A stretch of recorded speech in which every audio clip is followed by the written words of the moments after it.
So I'm just gonna let you introduce Elizabeth, maybe talk about, what you see, how excited you are, I'm sure. And we can open some questions up for Coach first, and then we'll let Elizabeth have a statement, and then we'll open it up for questions for her. Great. Thanks everybody for being here. I'm excited to introduce Elizabeth to you. Her nickname is Jig. So you can get used to calling her that as well. We're thrilled to welcome her to UMD. It's been in the works for a little while. I think you guys know she's going to grad school in our business school, which is great. So just trying to get all of those things buttoned up before we made the official announcement. And it's been a great week. It's a very exciting player to have in our program. Obviously, in my opinion, one of the best ever in the NCAA. Her numbers speak for themselves, and I'm sure from a media standpoint, that stuff's going to be fun for you guys this year. Most importantly to me as the coach of this program, as I've said before, when it comes to transfers, we want to be selective and make sure whoever we're bringing into our program is the right fit, the right person, not only hockey player. And what struck us quickly about Jig here is she's incredibly humble, driven, good student athlete, great team player. And so when you can find that combo of a awesome hockey player, elite hockey player, and a great person, that gets you even more excited as a coach. And so, like I said, we're thrilled to bring her to our program and see what we can do this year. We had a great season last year, and adding a piece like this helps us to sustain that success and excellence.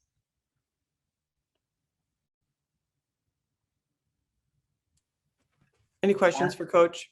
Yeah, Maura, can you take us through the timeline of this? I think most people that followed women's hockey actually did think Jake would be available to be playing this year. We figured she'd be with Ashton.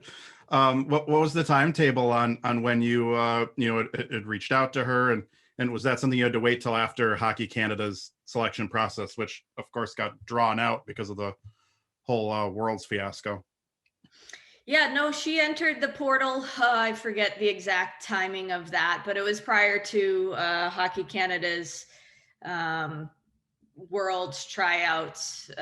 So prior to any of the delays and things like that. So we knew and we're hopeful that she'd have a chance at that roster going into the whole process. So that didn't work out for her for this year, works out for us as UMD, but part of our charge is to develop her as a hockey player so she can fulfill those Olympic dreams and hopefully be there for 2026.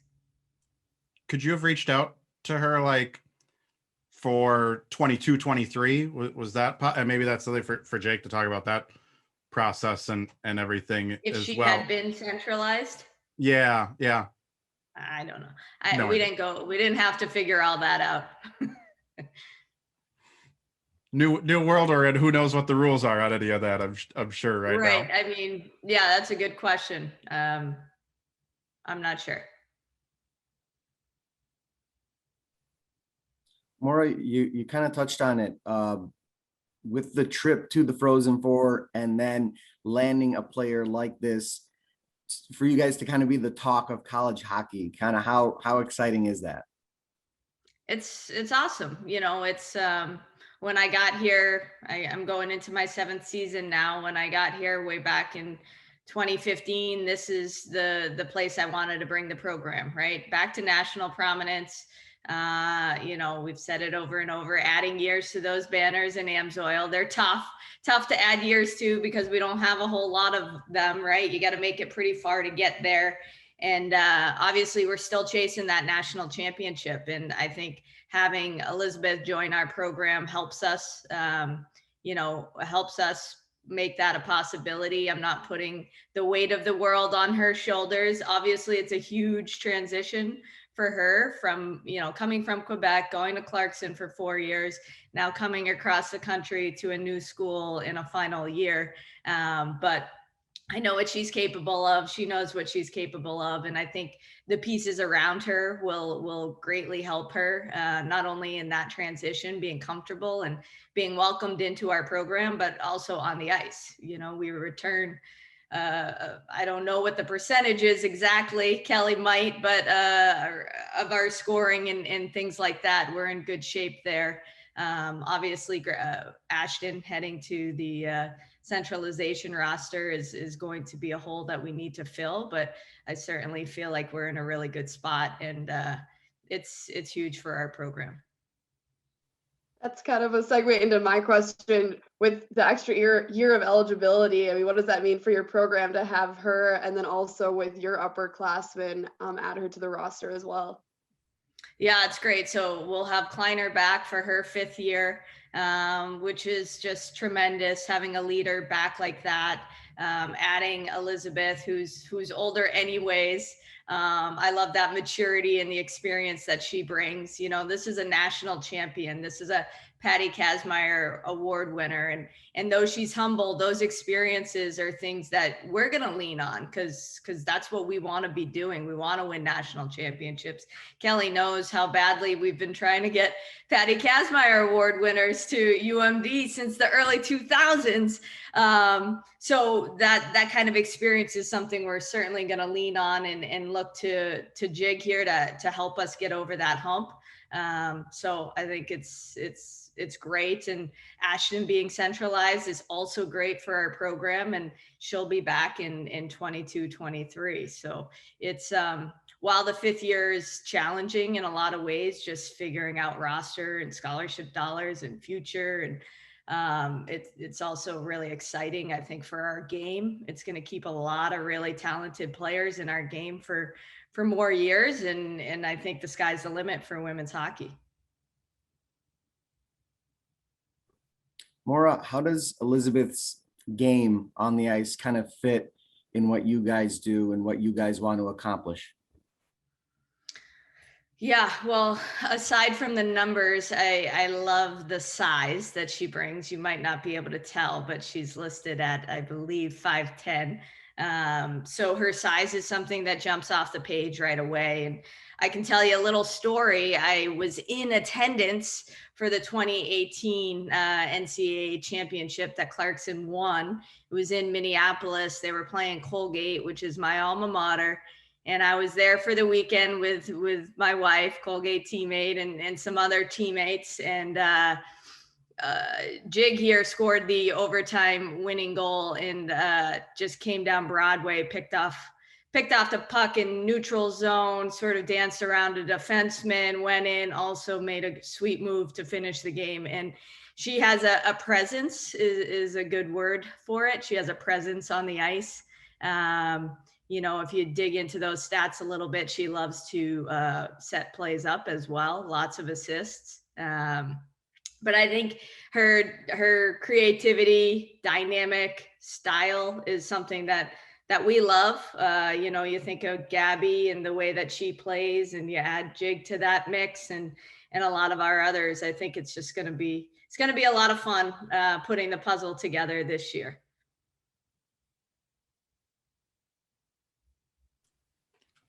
Hey, Maura, before we move on to Jake here, I just want to toss a couple other things out to you. The first one, you and I have obviously talked a lot about the expansion and stuff. I'm just wondering your reaction to Wednesday's news from Robert Morris and maybe how that impacts, especially in women's hockey, how that impacts the landscape and the push to expand the tournament moving forward.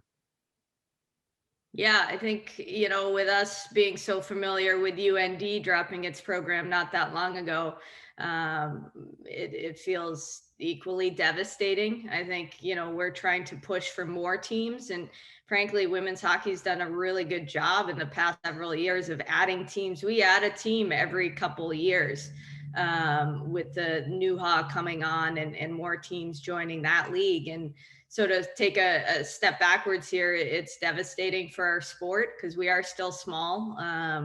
And I think, you know, devastating for those players and staff members, thinking about them every day because I can't imagine being in that spot and finding out over Zoom. It's just, it's heartbreaking for those guys, and I feel for them in terms of expansion. I think our sport needs expansion regardless of that detail. I think, you know, people have talked about their auto bid. I believe that's protected for a couple of years, from what I've read and understood. So most importantly, I'm thinking about those players and staff members and alums, frankly, of that program. It's happened too many times in our sport. So I think it's devastating, and it's not the way we want to be progressing. That's for sure. And then last one, I noticed this cleaning up my paperwork. You're heading into the final year of your contract next season with UMD. Any update on when a possible extension is going to be done by? I'm assuming you're not kicking you to the curb anytime soon. Stay tuned. Stay tuned. Maura, I guess on the expansion side, kind of was the push from any specific coach, any specific school, or was it kind of just a joint thing of everyone saying this just needs to happen? It's a long overdue. Yeah, that's a good question. I think the combination of this year's bracket, right? People feeling like they deserve to be in there, and there were some close calls. I think that combined with women's basketball and the equity issues that are being exposed by the NCAA and now other sports as well. I think those two things combined with the welcoming of the new league, this new HA league that's coming on board. It might be delayed a year because of COVID. They were supposed to start this upcoming season. So those three things sort of all working together to push the topic. And, you know, we have our annual coaches meetings in the spring. And so that's kind of how this all came about. And I'm on a working group with, I'd say, 6 or 7 other coaches from across the country, and we're working really hard to make this a reality, because I think our bracket it's problematic in a few ways. First of all, being restricted by flights as one of the primary criteria for establishing our bracket is a problem. So when you have the, you know, second ranked team playing, say, the 5th ranked team because it's a bus trip versus a flight, that's not right. And then, you know, our access ratio with just 8 teams making the tournament out of 41, 42 teams playing, that means 19% of our field, our women's hockey teams are making the NCAA tournament. And if you look around, you know, men's hockey, for example, is up 26-27%. And there are a number of other sports that we've looked at too. So we're low there, and we'd like to increase that to 10. We feel like we'd have a very competitive tournament, and we feel like it's the time. How confident are you? I mean, not to sound like a percentage, but do you guys kind of feel like you've got a lot to go to the table and to kind of make this happen? Yes, we feel like we have a compelling argument. It's challenging. You know, there are so many committees and layers to the NCAA that you have to present to and get to. So I know, you know, across the board, 100% of women's hockey coaches want expansion. So that's great. I can't imagine that anyone wouldn't, but it could happen. So we have 100% support there. And then we'll work with our championships committee, which includes Josh Burlow, our AD, to put that information, the case, right? Put the case forward to then the championship oversight committee. There, like, once you dig into the NCAA, it's layered. And so, like I said, I think the time is right. I think, the spotlight on women's sports in the NCAA is there. And so we're trying to make sure that we get things done when it's when it's appropriate and we feel like that's now. So I don't have a percentage per se on what our chances are, but I do believe we have a very compelling argument, and I don't think it's going to go away. You know, if we get a no, we're not going to stop. It's going to continue to be a conversation that we have.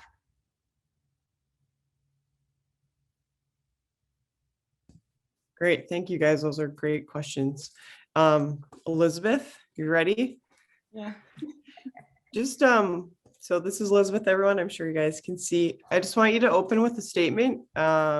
Maybe talk about, you know, how you arrived at your decision to come to UMD, and, you know, they're going to have plenty of questions for you, but any follow-up we'll give you. So just give an opening statement and we'll take questions for her. Well, I'll start by saying my name, just in case you guys don't know how to say my last name. Yep. It's Élizabeth Giguère. So if you can't say it, it's fine. If you mess it up, it's fine. So don't worry. And you can call me Jig anytime too. I don't really mind. But yeah, I'm from Quebec City, like Coach mentioned.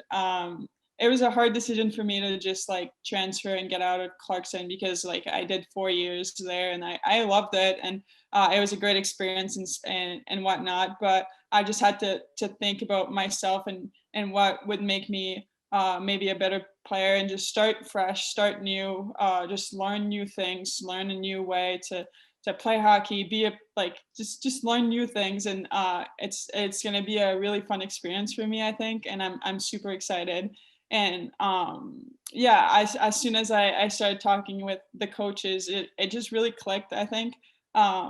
It was, I don't know how to explain it. You know, when you just get on a Zoom call, even if it wasn't in person, you just know when it clicks. And everything they would tell me or ask me and my responses, I think it all ended up really working out. So I'm super excited to start next year and be there and just learn, like meet new people, because I don't know really a lot of them. I've met one of them.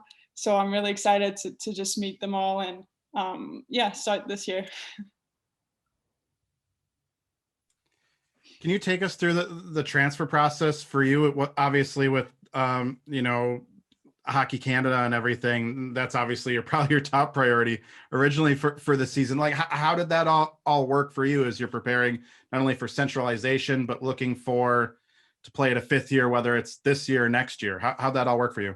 Yeah, so, well, first of all, like we didn't expect to have a fifth year until this year when they told us. And to me, I was like, whoa, like, what am I going to do with this extra year? And at first I didn't really think about it. Like during the season, I was just like, I want to finish my season, concentrate on getting better, trying to make Hockey Canada whenever I can go and do a camp. And then they announced that there was going to be a camp. And then I started to think about what I would want to do next year if I didn't make it. Like it happened, I didn't make it, and it's fine.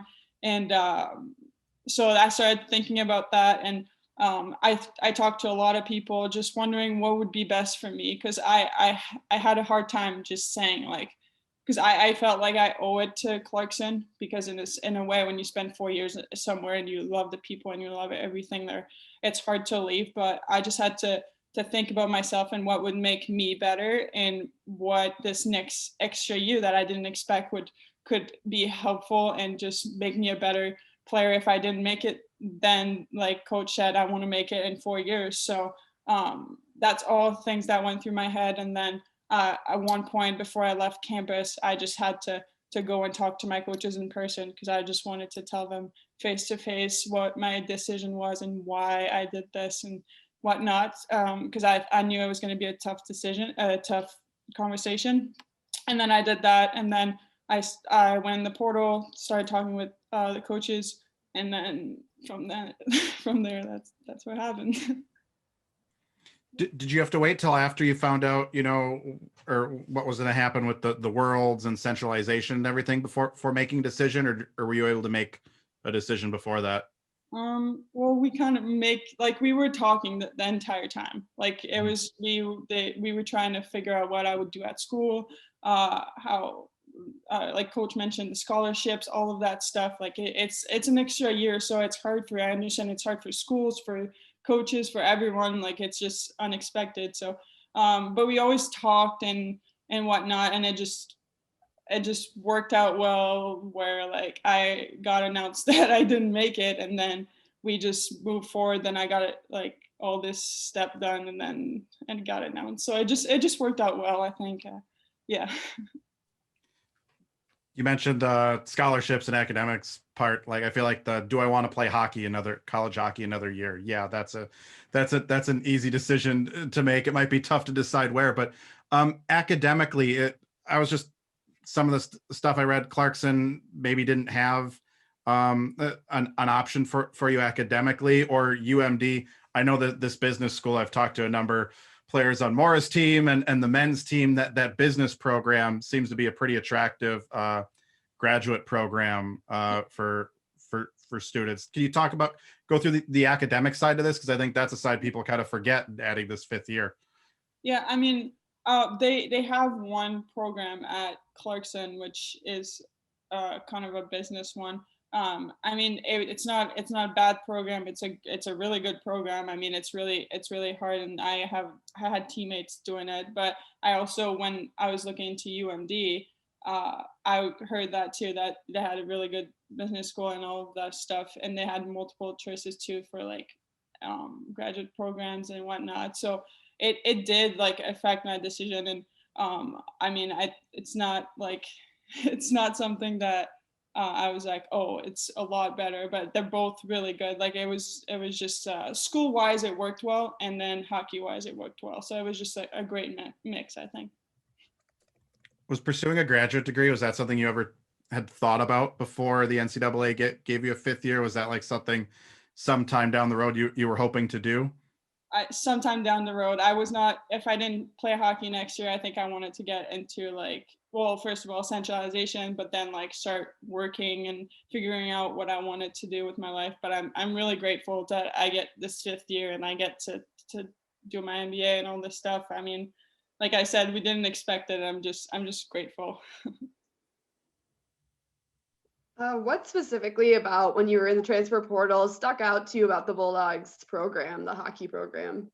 I've been watching them play for a long time. I mean, men's and women's team, like we always watch those games, and especially this year, like I watched a game in the Frozen Four against Colgate and whatnot. And I don't know, it's just their work ethic, and it's physical. It's like, it's a different type of game, I feel. And I don't know. It's just, when you watch a game and you're like, wow, they're good, or like they work hard, they're like, and then they have some talent. And I remember playing them my sophomore and my junior year, and it's always a different type of game when we play like some WCHE teams, and especially them. I mean, it's always fun games, and I don't know, I like their style of game and how they play, and they seem to have a lot of fun. So having that extra year of eligibility yourself, and then having watched UMD and knowing that you get to play then with Anna Klein next year. I mean, what is that? How exciting is that? Yeah, it is. Trust me, her and Gabby Hughes. I mean, they're so good. I mean, I've watched them for the past couple of years, and I mean, my line would play against them too a lot. So I know that they're very good, and they got skills, and you can't get beat by them because it's probably going to end up in the back of your net. So now playing with them, I'm super excited, and I can't wait to meet them and just work with them and get better. Jake, who was the Bulldog that you had known before? Was it Belle or someone else on the team? Belle, yeah. Belle, okay. Yeah. Well, we also I talked to her before, and then I've seen her around for a couple of years. Like, I mean, we didn't really like talk a lot because we didn't really know each other, but from Hockey Canada camps and stuff. And then the last one we just had, we had really good conversations, and she's an amazing person, and even better player, but you guys know that. But yeah, so I know her now. Did you kind of hear from Belle about maybe the culture of UMD and kind of what's going on in their locker room? Because this is, it's a tight-knit group. Was that appealing at all? Yeah, I mean, yeah, she did talk a little bit about it, how the girls, like all of them love each other, like it's fun, it's a fun environment. And that she talked also about the coaches, because like you want to know if your coaches are nice. I know you have one in the call, so it's kind of awkward, but she loved them. She was like, they really are invested in you. They want the best for you. Like they always want to make you improve and stuff like that. And that was really appealing to me because that's what I was looking for. Was there, not to say that there was a concern about like the transition, but did you kind of think about that when you spend, like you said, 4 years with one program and then now coming to Duluth, kind of, do you kind of have like a plan of like how you're going to work out just that transition initially? Yeah, for sure. I'm a little bit nervous. I mean, it's something new, it's something exciting, but I think I'm a little bit older. I think I matured a lot my past 4 years. Like if you would have put me away from my home at when I first got in here, not speaking English at all, like I would have said, oh, I'm very nervous to be here and like I don't know how I'm gonna do it. But right now, like my English got better. School-wise, I got so much better in the past 4 years. Like I am a lot better. Let's just put it that way. And I don't know. I'm just excited. I mean, I used to be very, very shy, and I'm still pretty shy, but a lot, like I can get out of my comfort zone, and I'm less scared to like meet people and whatnot. So it's going to be a challenge for me, but I'm kind of excited for it.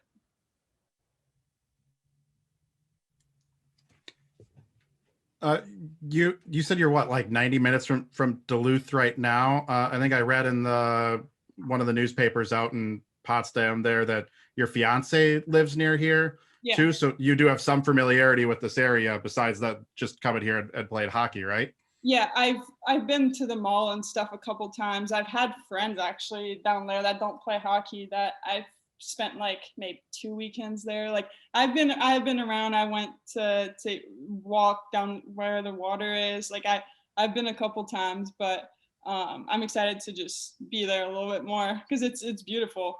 I really love it. So what, your fiance's from northern Wisconsin? Yeah, Hayward, Wisconsin. Hayward, okay. Yeah. It's not a bad place to hang out in the summers. Yeah, it's really nice with the boat and stuff and the lakes. Really nice.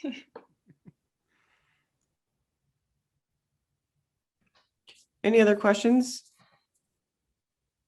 Good, that was great. You were great. You guys were great. Thank you everybody for being on. Elizabeth, we're very, very happy to have you. I'm sure you'll get to know these folks very well, which is would be a good problem. But thank you guys for being on, and Coach, thank you for being on way out on the East Coast. And I just appreciate it. We'll send the recording out, and have a good day, guys, and have a good trip down here, Elizabeth. We're very excited. Thank you. I am too.